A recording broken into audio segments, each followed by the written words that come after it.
Have a good morning, students. I am Dr. Suman Sharma. We are reading about organosulfur compounds. I have delivered 3 lectures on this topic.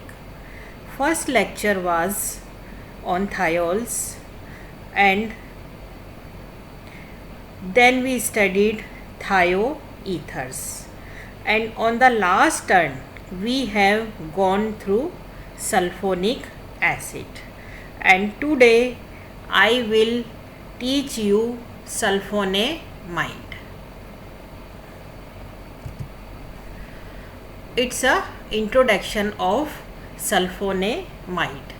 Sulfonamide is a class of organic compounds that are amides of sulfonic acids, some of which are sulfa drugs and act as powerful inhibitors of bacterial activity.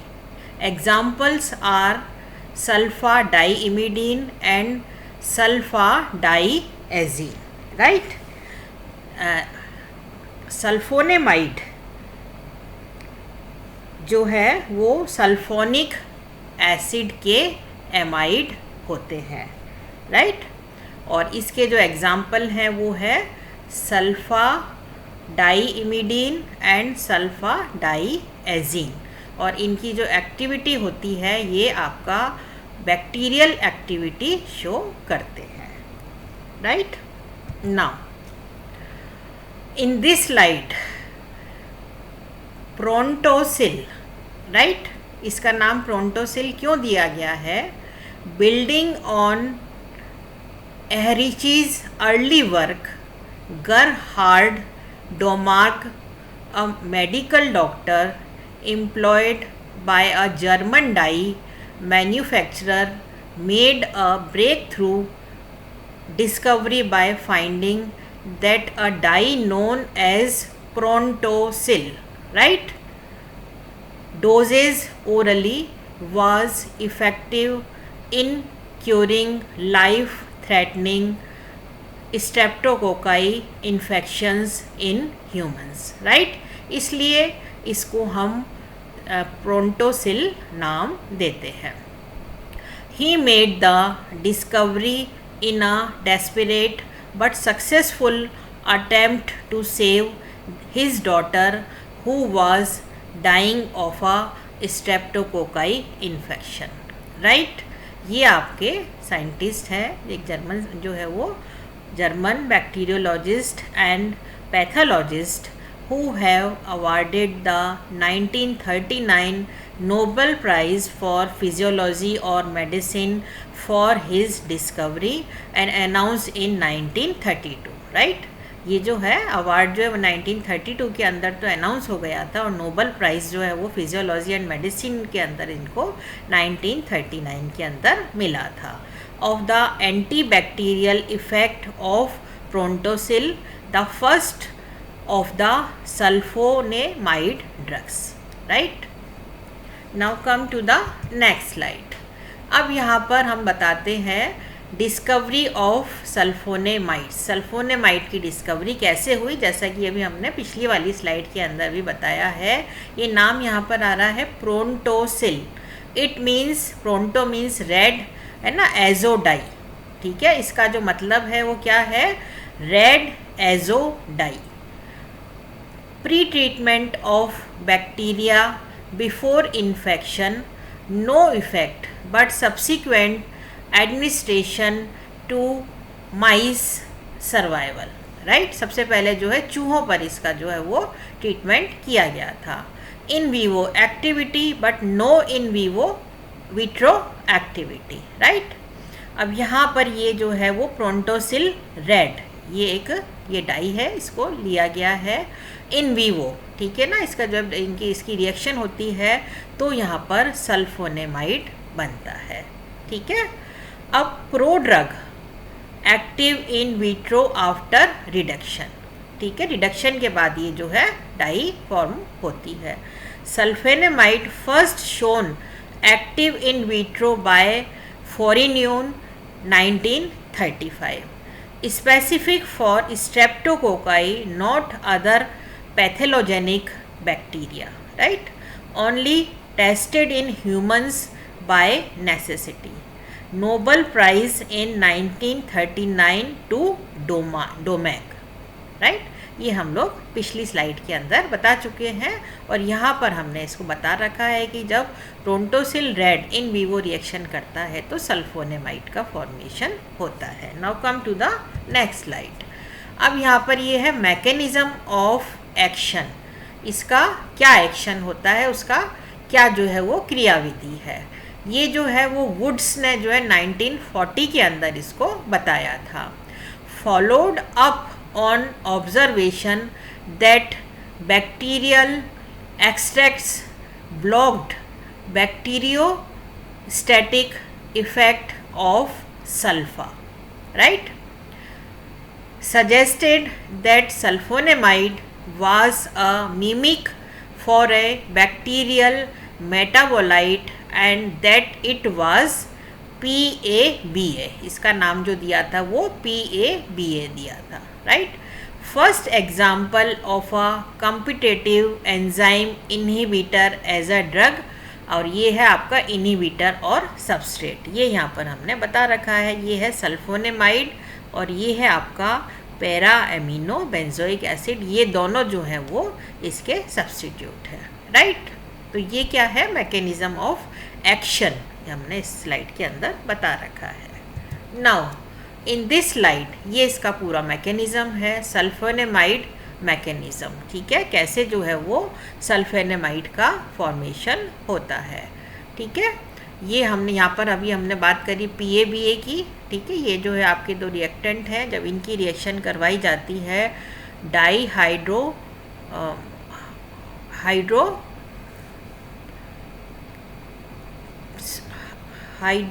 परऑक्सी substrate, तो उसके साथ में जो है यहाँ पर जो है 1 कार्बन का ट्रांसफ़र होता है और यहाँ पर ये DNA के अंदर चला जाता है, राइट. ये यहाँ पर ये आपका है डाईहाइड्रोफोलिक एसिड. ठीक है, ये है आपका PABS डेरिवेटिव और ये जो है अ सबस्ट्रेट फॉर DHFR. ठीक है ना. ये क्या है, सारी जो है आपकी जो है मेडिसिनल जो है ना बायोलॉजिकल जो है टर्म्स हैं. ये यहाँ पे PABS PABA, ठीक है. क्यों, क्योंकि ये जो है सल्फोनेमाइड क्या है, टाइप्स ऑफ सल्फा ड्रग. तो यहाँ पर हम जो है इसकी जो टेक्नोलॉजी है वो आपकी बायोलॉजी से रिलेटेड है. Now come to the next slide. Why are sulfa drugs selective. ठीक है ना, क्यों सल्फा ड्रग्स को सेलेक्ट किया जाता है. Selective toxicity, right. Folic acid is a vitamin for humans. We don't make it, right? जो फॉलिक एसिड है वो क्या है, विटामिन है जो कि आप ह्यूमंस को ज़रूरत होता है, लेकिन हम इसको बना नहीं सकते हैं. Therefore no hydropatriot synthesize and bacteria don't have a folic uptake system since they make it and thus a selective antibacterial agent, right. इसलिए हम इसको जो है वो सेलेक्ट करते हैं, इसको सल्फा ड्रग को. Now come to the next slide. ये क्या है, सल्फोनेमाइड रेजिस्टेंस एंड यूजेस. ठीक है, इसके क्या क्या यूजेस हैं. सल्फोनेमाइड रेजिस्टेंस मैकेनिज्म, ये अभी हमने पिछले स्लाइड के अंदर बताया है. Increased synthesis of PABA. ठीक है, इसकी सिंथेसिस को भी ये इंक्रीज करता है. Mutant enzyme binds sulfonamide less well, right. And decreased uptake of sulfa drugs. ठीक है, सल्फा ड्रग्स के अपटेक को भी डिक्रीज करता है. एंड सिनर्जिटिक थेरेपी, उसके लिए भी इसको यूज़ में लिया जाता है. And use today to treat P. Carinii pneumonia in HIV. ठीक है ना, इसके अंदर भी जो है इसको काम में लिया जाता है. ये यहाँ पर हमने एग्जाम्पल देकर बता रखा है. ये है आपका सल्फा मिथॉक्सेजोल, है ना. यहाँ पर इसका जो है वो स्पेक्ट्रा यदि हम लेते हैं तो ये हमको फाइनली जो क्या मिलता है, ट्राई मिथियो फ्रिम एंड DHFR इनहिबिटर। ये जो है सल्फा प्लस DHFR इनहिबिटर का कॉम्बिनेशन होता है, right. Now come to the next slide. अब आता है इसका क्लासिफिकेशन, सल्फा ड्रग को हम कैसे क्लासीफाई करते हैं। अब इसमें फर्स्ट क्या है, well absorbed short acting sulphonamide, जो जल्दी से एब्जॉर्ब हो जाते हैं और जो है वो इनका जो ये है शॉर्ट एक्टिंग सल्फोनेमाइड। इसके अंदर कौन कौन से जो है वो सल्फोनेमाइड आते हैं। पहला है आपका सल्फा डाईएजीन, ठीक है। सेकंड है इसका सल्फा मिथिए एमिजोल, राइट। थर्ड है इसमें सल्फा डाईइमिडीन। फोर्थ है इसके अंदर सल्फा मिथिएजोल। फिर है सल्फा फरफ्यूरेजोल और इसको हम सल्फेरिस ऑक्जेजोल का नाम भी देते हैं। और लास्ट है इसके अंदर सल्फो एमिडाइन, राइट। तो ये सब जो है वो किसके अंदर आते हैं, well absorb short acting sulphonamide. Second जो क्लासिफिकेशन है उसके अंदर देखते हैं हम well absorbed intermediate acting sulphonamide. ये तो था शॉर्ट सल्फोनेमाइड और यहाँ पर क्या है, इंटरमीडिएट एक्टिंग सल्फोनेमाइड। इसके कौन कौन से एग्जाम्पल हैं। फर्स्ट है आपका सल्फा एजेफिन एजोल। सेकंड है आपका सल्फ एमिथॉक्सी एजोल, राइट। फिर थर्ड टाइप का जो है इसके अंदर जो क्लासिफिकेशन है उसमें किस तरह के जो है सल्फोनेमाइड्स आते हैं, well absorbed long acting sulphonamide, right. First था शॉर्ट, सेकंड था इंटरमीडिएट और थर्ड है ये लॉन्ग एक्टिंग। तो ये कौन कौन से हैं आपका, सल्फा डाईमिथॉक्सिन। सेकंड है इसके अंदर सल्फा मिथॉक्सिन। थर्ड है इसमें सल्फा मिथॉक्सी डाईएजीन और फोर्थ है इसके अंदर सल्फा मिथॉक्सी पिरेडाइजीन, राइट। तो ये क्या है, आपकी लॉन्ग एक्टिंग सल्फोनेमाइड्स हैं। फिर फोर्थ टाइप के किस तरह के हैं, well absorb ultra long acting sulphonamide. यहाँ पर अल्ट्रा लॉन्ग है और ये इसके एग्जाम्पल क्या है, सल्फा डॉक्सिन और सेकंड है आपका सल्फेनिलीन, राइट। फिर फिफ्थ टाइप के क्या है, sulphonamide employed for ophthalmic infection. उसके लिए कौन कौन से जो है ये ड्रग्स काम में लिए जाते हैं, ये है आपका sulfa acetamide and sulfa furfurazole, right. और उसके बाद में आता है आपका फोलेट रिडक्टेज इनहिबिटर्स। इसका एग्जाम्पल है ट्राइमिथियोप्रीन, राइट। और लास्ट जो है वो है सल्फोन्स और इसके अंदर आते हैं डेपोजोन। तो ये इसका क्लासिफिकेशन है सल्फोनेमाइड्स का। नाउ अब आती हैं इनकी जनरल प्रॉपर्टीज़। क्या होती हैं जनरल प्रॉपर्टीज सल्फोनेमाइड की। Sulfonamides are the oldest and remain the most widely used antibacterial agent in veterinary medicine, right.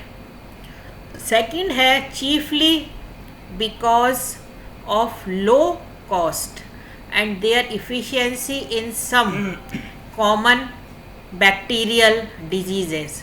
किस तरह की बैक्टीरियल डिजीज़ेज होती हैं, जैसे यूरिनरी डिजीज़ है ना, GI इन्फेक्शंस, इसके अंदर इसको लो कॉस्ट पे काम में लिया जाता है। The synergistic action of sulfa with trimethoprim renders sulfa combination drugs much more effective than sulfa alone, right. फिर आता है आपका all sulfa are derivatives of sulfonamide. The first sulfa discovered in 1940 to have antimicrobial activity. The इनका जो है nucleus जो है उसकी एंटी माइक्रोबायल एक्टिविटी के अंदर इसको काम में लिया गया था। 1940 में इसकी जो है वो डिस्कवरी हुई थी, ये सल्फोनेमाइड है। फिर एडिशन ऑफ और substitution of various functional groups drugs with varying pharmacologic and antibacterial properties, right. अब यदि हम इसको थोड़ा सा वैसे समझाना चाहें तो क्या है इनकी जो प्रॉपर्टीज़, ये क्या है,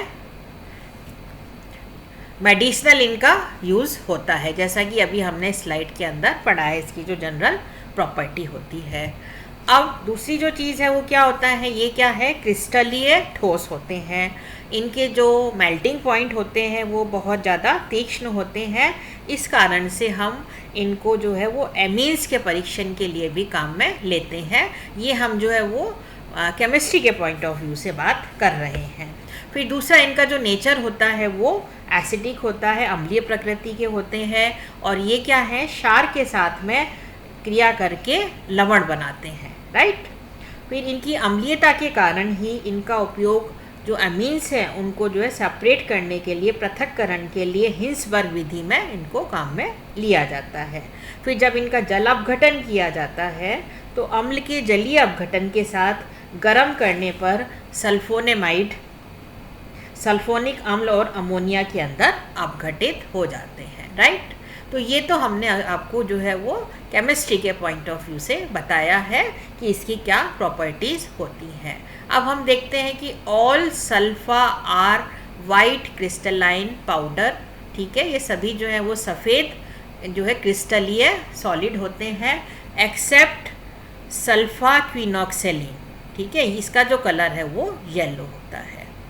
sulfa generally are weak organic acid, ठीक है, ये क्या है, दुर्बल जो है वो ऑर्गेनिक अम्ल होते हैं।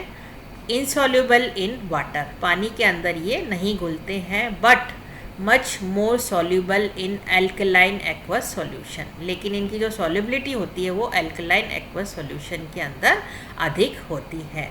देन इन न्यूट्रल और एसिडिक, ठीक है ना, वहाँ पर जो है ये न्यूट्रल हो जाते हैं या फिर ये एसिडिक होते हैं।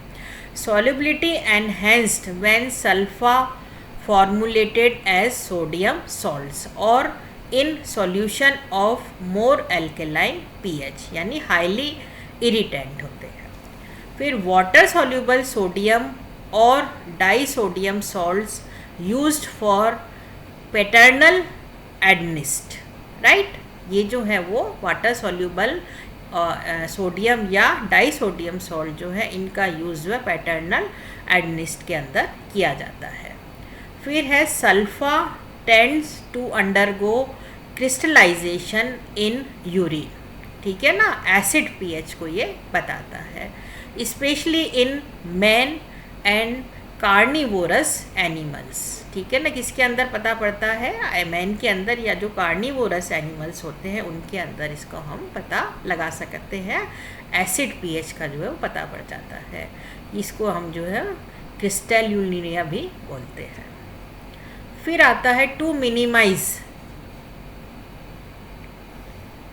क्रिस्टैल्यूरिया ट्रिपल सल्व्स, ठीक है, ये क्या है, ये टेक्निकल टर्म है आपकी, triple sulfas, 3 sulfonamides formulated in solution together. यहाँ पर इसका मतलब है कि 3 जो है वो सल्फोनेमाइड जो है वो एक साथ जो है वो सॉल्यूशन के अंदर प्रेजेंट होते हैं, आर गिवन, ठीक है, उसको ये जो है मिनिमाइज करता है। Each sulfa in a mixture exhibit its own solubility, for example do not affect the solubility of each other, right. ये जो है वो जितनी भी जो सल्फा है उनका जो मिक्सचर है that exhibits it's own solubility, उनकी खुद की अपनी जो है वो विलयता होती है और वो किसी भी जो है और जो है कि उसकी सॉल्युबिलिटी को इफ़ेक्ट नहीं करता है, राइट, ठीक है। तो अभी हमने क्या चीज़ पढ़ी है, सल्फा ड्रग्स क्या होती हैं, सल्फेनेमाइड क्या होता है, उसकी डिस्कवरी कैसे हुई, ठीक है ना, उसका जो है वो क्या एक्शन होता है बॉडी के अंदर और उसकी क्या केमिकल प्रॉपर्टीज़ होती हैं, राइट। और अब हम अगली जो अपना लेक्चर होगा उसके अंदर उसकी क्या केमिकल रिएक्शंस होती हैं, कितने तरह के जो है वो सल्फेनेमाइड्स होते हैं और क्या क्या उनके यूजेस होते हैं, उनको हम नेक्स्ट लेक्चर के अंदर पढ़ेंगे। Thanks a lot students.